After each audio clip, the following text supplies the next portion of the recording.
Bonjour à tous et bienvenue à votre édition L'Info.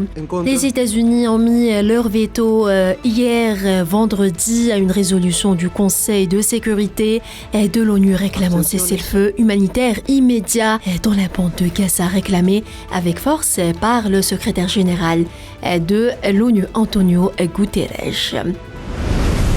Le chef de l'agence de l'ONU pour les réfugiés palestiniens, Philippe Lazzarini, a appelé hier un cessez-le-feu humanitaire immédiat dans la bande de Gaza où les frappes sionistes ont fait plus de 17 400 martyrs en 2 mois. Le système de soutien humanitaire dans la bande assiégée de Gaza risque un effondrement total face au bilan sans précédent de travailleurs de l'ONU tués, a alerté hier le secrétaire général Antonio Guterres. Il y aurait des conséquences dévastatrices si le réseau humanitaire venait à faire défaut. Et si cela devait se produire, cela entraînerait un effondrement complet de l'ordre public et une pression accrue en faveur de déplacements massifs vers l'Égypte. Voilà pour ce qui est des derniers développements en Palestine et dans le reste de l'actualité. Le ministre algérien de l'Industrie et de la production pharmaceutique, Ali Aoun, a été reçu vendredi à Tunis par le chef du gouvernement tunisien, Ahmed Achani. Et les deux parties ont convenu de la nécessité de renforcer le partenariat bilatéral en matière de développement de l'industrie pharmaceutique. La société civile au Sahara occidental a appelé le Conseil des droits de l'homme des Nations Unies à rejeter la candidature du Maroc pour la présidence du Conseil au titre de la session 2024 au vu de son bilan accablant en matière des droits de l'homme en tant qu'État occupant militairement le Sahara occidental et refusant de coopérer avec les instances onusiennes. En Russie, le président russe Vladimir Poutine a officiellement annoncé hier être candidat à la présidentielle de 2024. À différents moments, j'ai eu des pensées différentes sur cette question, mais je comprends qu'aujourd'hui, il est possible d'agir autrement.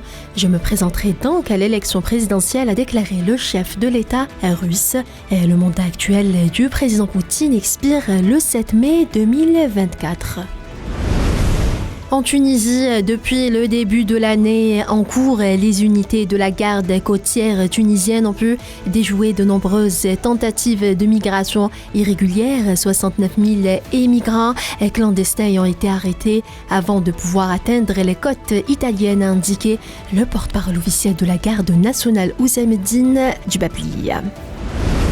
Au Soudan, les forces armées soudanaises ont démenti hier avoir commis des crimes de guerre lors de leur affrontement en cours avec les forces de soutien rapide. Les forces armées sont une armée nationale dotée d'une doctrine militaire solide qui respecte le droit international humanitaire et ne peut pas commettre de crimes de guerre comme la milice rebelle terroriste, a déclaré dans un communiqué Nabil Abdallah, porte-parole des forces armées soudanaises.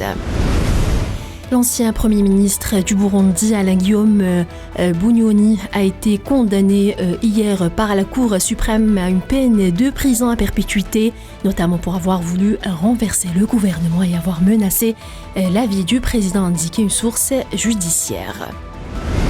Et puis, le gouvernement zambien a demandé hier aux familles de la trentaine de mineurs recherchés après l'effondrement d'une mine de cuivre il y a une semaine de garder espoir en s'engageant à poursuivre les recherches jusqu'au bout.